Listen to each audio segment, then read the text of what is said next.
السلام علیکم ورحمۃ اللہ وبرکاتہ۔ دوستوں، میں امید کرتا ہوں کہ آپ لوگ خیریت سے ہوں گے۔ اللہ پاک ہم سب کو سلامت رکھے، خوش رکھے۔ دوستوں، میں آپ سب سے ایک گزارش ہے کہ آپ سب نماز نہیں پڑھ رہے ہیں تو آج سے نماز پڑھنا شروع کر دے، کیونکہ مرنے کے بعد پہلا قبر کے اندر سوال ہوگی، من ربک کا، تمہارا رب کون ہے؟ اس وقت ہمارا نماز ہی کام آئے گی، اسی لیے پہلے سے تیاری کریں۔ چلیے شروع کرتے ہیں۔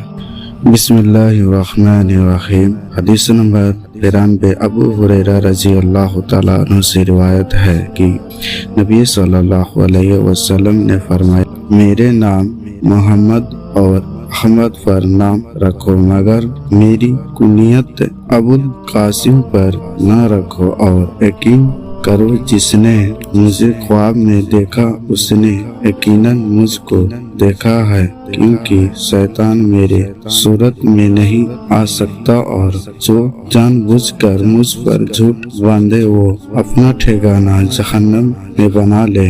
فائدے خواب میں رسول اللہ صلی اللہ علیہ وسلم کو دیکھنے کی خوش نصیبی ایسی صورت میں برکت کا سبب ہے، جبکہ خواب میں دیکھا ہوا حلیہ حدیث کی کتابوں میں موجود آپ کے حلیہ مبارک کے مطابق ہو۔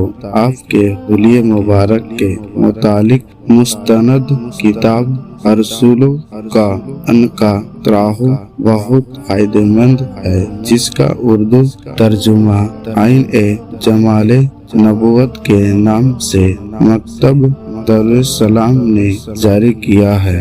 حدیث نمبر 93، صحیح بخاری۔ السلام علیکم ورحمۃ اللہ وبرکاتہ۔